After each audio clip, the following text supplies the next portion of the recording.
बस्तर के काकेर में 21 नक्सलियों ने 18 हथियारों के साथ आत्मसमर्पण कर दिया है, जिसमें नामी नक्सली भी शामिल हैं। और इस बार जो आत्मसमर्पण किया है ये बेहद खास हो जाता है, क्योंकि रेड कारपेट बिछाकर उनका स्वागत किया गया। जैसे कि पहले कहा गया था कि अगर आप हथियार डालते हैं तो आपका रेड कारपेट बिछाकर स्वागत किया जाएगा।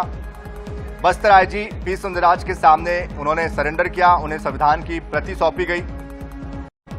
दरअसल नक्सलवाद के खात्मे को लेकर अभियान चलाया गया, जिसमें एनकाउंटर की प्राथमिकता की बजाय उनको आत्मसमर्पण के लिए प्रेरित किया गया और उनको बताया गया कि अगर आप आत्मसमर्पण करते हैं तो आप शासन की योजनाओं का लाभ उठा सकते हैं, मुख्य धारा में आप शामिल होकर अपना जीवन भी सफल बना सकते हैं। ऐसा नहीं करने पर सुरक्षा बलों की गोली आपका निशाने पर आप होंगे और इसी वजह से भी ये आत्मसमर्पण की संख्या बढ़ती जा रही है। इसी महीने में 208 नक्सलियों ने 109 हथियारों के साथ जगदलपुर में सरेंडर किया है, जिसके बाद काकेर जिले के 2 एरिया कमेटी में एक साथ हथियार डाले गए। 21 नक्सलियों ने 18 हथियारों के साथ यह आत्मसमर्पण किया।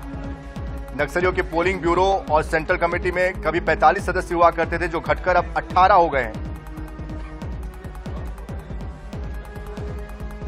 और इस बीच हमारे साथ सुधांशु चौधरी जी जुड़ चुके हैं, नक्सल एक्सपर्ट।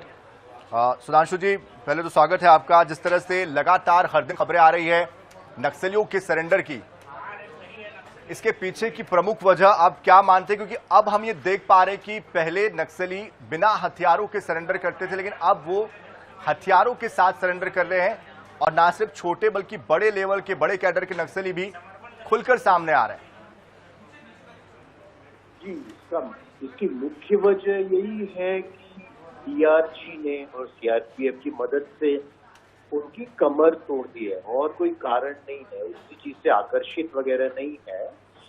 दक्षिण में अभी जैसे आपने देखा कि दक्षिण बस्तर में आपने देखा कि चंद्रन्ना जो तेलंगाना समिति के प्रमुख हुआ करते थे, उन्होंने कल सरेंडर किया है। तो उसके बाद से हम लोगों को लग ही रहा था कि अब वहां का किला भी ढहेगा। जैसे उत्तर में तो किला पूरी तरह ढह गया है उसका, लेकिन दक्षिण में अभी भी वो कोशिश कर रहे हैं। जैसे कल जो प्रेस कॉन्फ्रेंस हुई चंद्रन्ना की, तो उन्होंने और डीजीपी वहां के तेलंगाना के, उन्होंने कहा कि 45 तेलुगु लोग अभी भी हैं और 500 से 1000 आदिवासी उनके साथ दक्षिण बस्तर में हैं, जो कि देव जी जो कि नए नेता बने हैं उनके साथी हैं और वो लड़ना चाहते हैं। तो हमें आशा है कि दक्षिण में भी धीरे धीरे, जैसा कि शुरू हुआ है आज, मतलब पहले भी हुआ था, लेकिन दक्षिण में लग रहा था कि जो आदिवासी साथी हैं, देवा, इर्रा, हिलमा, ये लोग लड़ने के मूड में हैं। पर हमें आशा है कि अब धीरे धीरे वो भी सरेंडर करेंगे। लेकिन शिवराजू जी, आपको बीच में रोकूंगा, एक बड़ी खबर भी इस बीच आ रही है। बीजापुर में फिर से एक बार बड़ा सरेंडर हुआ है।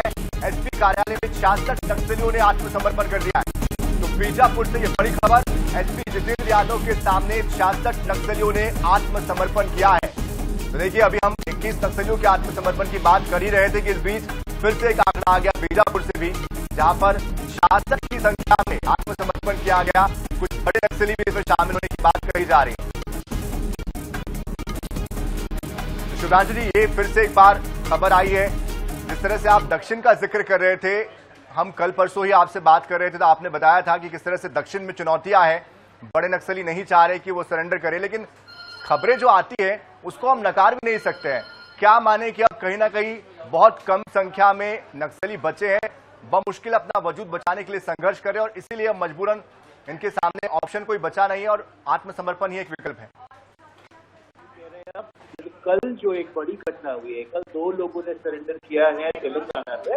उनमें से एक जो है चंद्रन्ना, वो दक्षिण बस्तर के प्रमुख हुआ करते थे। तो उनके सरेंडर के बाद से दक्षिण बस्तर में भी और सरेंडर होंगे, ऐसा हम लोग की समझ बन रही थी। और आपने आज ही देखा कि 66 लोगों ने सरेंडर किया है। पर अभी भी जो बड़े लोग हैं, जिनका जिक्र मैंने किया, हिडमा, इर्रा, देवा, उनकी सोच कैसी है, उस दिशा में नजर बना के रखने की जरूरत है। उनसे और बात करने की जरूरत है कि वो भी सरेंडर करें। और दक्षिण में जो ब्लड बाथ की आशंका हम लोग जता रहे हैं कि अगले 6 महीने में, क्योंकि 500 से 1000 लोग आदिवासी उनके साथ अभी भी हैं।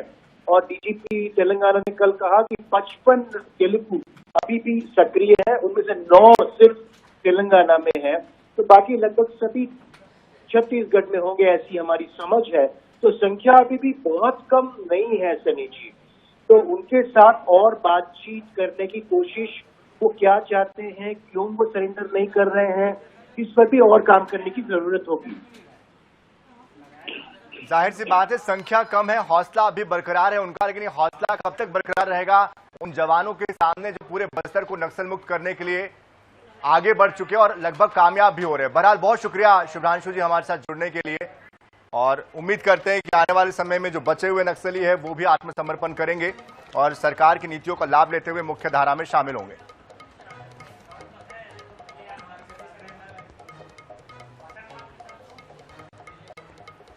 तो देखिए 51 नक्सलियों ने बीजापुर में सरेंडर किया है।